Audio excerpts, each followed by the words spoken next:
What are some of the charges that you ended up getting incarcerated for? You want to, can you tell us that? My whole bid? Well, you did two separate bids, right? That's what I'm saying, from both bids? Yeah, either one you want to speak on first. Oh, shit. I was locked up for murder in 1996. Wow. I went to court.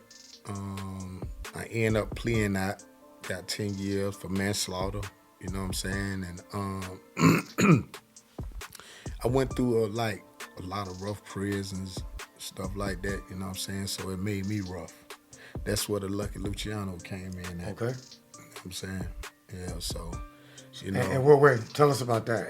And listen, there's probably a lot of people, maybe from a different era, or that really don't even know who Lucky Luciano is and what that means. So can you give us that nexus? Okay, so let me elaborate with y'all a little bit. Hold on, I That's gotta tilt my hat now. All right. I'm finna go and pop this shit. That's it. So, Lucky Luciano, I was in prison, right? A lot of people like to read Dawn of Gone, this, that. I used to read true crime, right? I used to always try to read on how to beat murder, on how to, I used to read a lot of mob books, crime bosses and shit like that. I was fascinated by that shit. Mm-hmm. So I had ordered like several books. I had so many books on mob shit, but the two that stood out to me was Al Capone. Right. And then I was a big Al Capone fan. But boy, when I read about Lucky Luciano, I went up in the library and read about Lucky Luciano. Right. And that just took me all the way to another level. Like, I was like, oh yeah, this me right here. Gotcha. This who I am. I'm gonna knock down the big dog. Right. Because I'm gonna become the big dog. Mm-hmm. And my circle gonna be the big dog. All right. You know what I'm saying? So when I read about Lucky Luciano, it kind of like, it touched me. You know what I'm saying?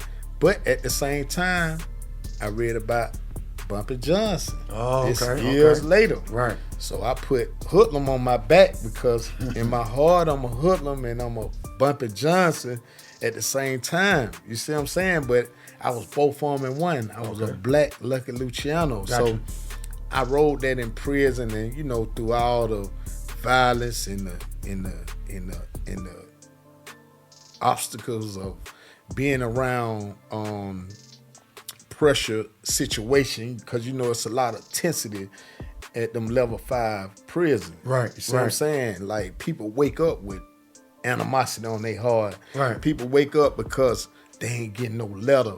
They ain't getting no commissary. Their girl ain't coming to see them. Their mama ain't coming to see them. They this, that. But through all it all, I wasn't receiving the same thing, but my energy was different. Okay. I always made a way for myself. All right, let me ask you this. So you did time at a level 5 prison. Explain what a level 5 prison is. Okay, a level 5 prison is a close security prison. You very rarely go out the gates. That's like maximum security? Yeah, it's like maximum security. You don't go out the gates. I said very rarely. They have another spot called an annex or something that's built onto it. They the one go out. They never see us. They might bring like tissue, stuff like that in, but you ain't going out, period. So it's a lot of murderers, armed robbers, kidnappers. You got a few drug dealers and stuff like that the system just slipped up and put these people around us. Okay. You know what I'm saying? But it's mainly murder, armed robbers, so this is a violent facility. Yes. Basically, your background is in violence when you make it to level 5. Yes. And it's like, man, it's just evil, bro. You know what I'm saying? It's just evil, and it's a lot of beast. You know what I'm saying? Everybody had some form of beast in them, because this is the only way you can survive in this shit. You know what I'm saying? You ain't gonna survive being soft. Even preachers, even Muslims, they was on go. They gotta be. You got to be on go. Okay. You know what I'm saying? You can't think you're gonna go there and you're gonna be a Christian and you just gonna slide through. Nah. When you come out that room enough with that soup bowl in your hand, that bag of chips and that drink, it might be a nigga sitting right there saying, man, I'm finna break in that bitch ass nigga locker. He don't even know you from Adam to Eve. Right. You see what I'm saying? He don't even know you from Adam to Eve, but he gonna try that shit. Okay. You know what I'm saying? And he gonna try you. Now, how you respond to it is what determines how you live from that point on. Right. You know what I'm saying? So,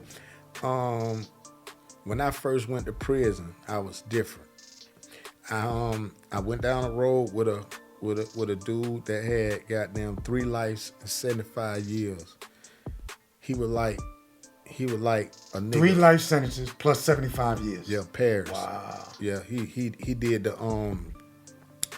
murder, the 1996 Olympic when the dudes from Ohio came down here and they stopped by a store or something on. I can't remember Paris' case just right out because it's been so long ago.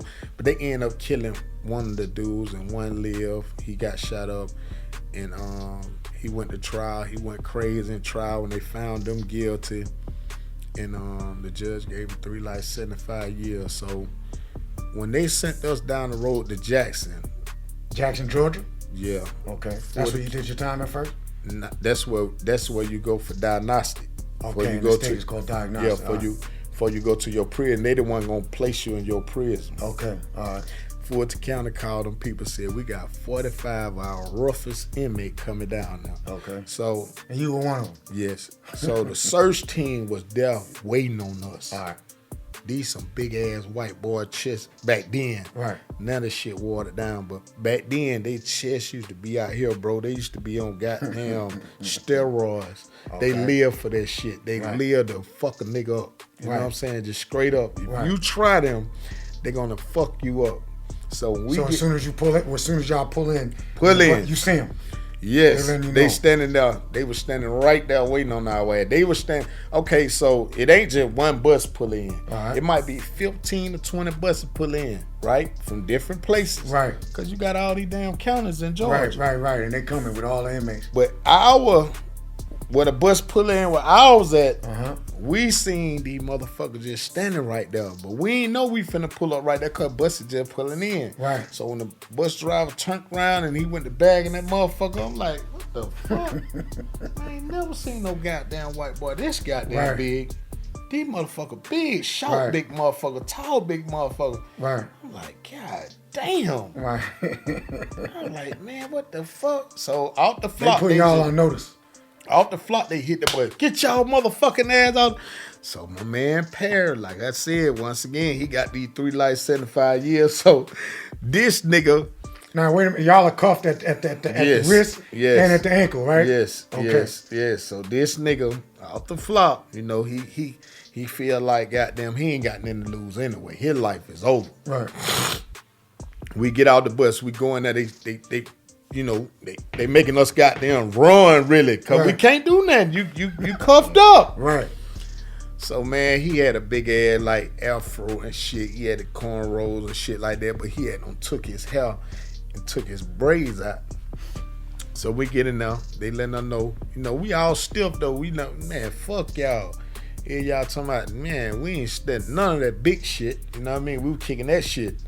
But you know, they was kind of trying to work with us at first. Man, that man said he was Muslim. No, he said he was Rasta and he don't cut his hair. When people telling everybody. Now the Oh, bus. state prison, they make you cut your hair, right? To be Yeah, clear. yeah, Unless you you, got- have a religious reason, right? No. Now it is like that. Okay, Back then they ain't okay. give a fuck who you were. Yeah. You cutting that hair. Yeah, it could be Bob Marley himself. Yeah. They You gonna cut your dread. Yeah, they gonna cut it. Yeah, right. I think I remember that. It was in So- Tennessee too. It was a bus I already had them came through there, right? So they were getting their shit cut. These niggas got them quiet here. They looking like they was scared. You know, we on go. So we like, man, we ain't cutting our hair, man. The fuck y'all talking about?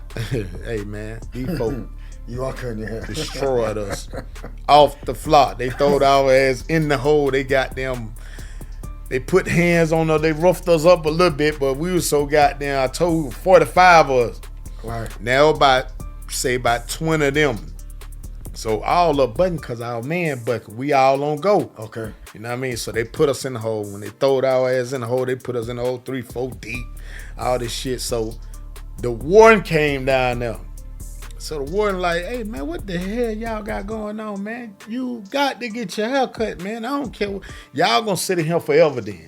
Right. So we like, man, fuck that shit, man. We ain't cutting our hair because our man saying that. Right. So when he seen that it was gonna be no understanding, he like, man, shit, man, I'm just gonna go and cut my hair, man. Nigga, you should have did that off the floor. Hey, Right. you talking about, Save us some nigga, trouble. you gonna put us on the bad side already.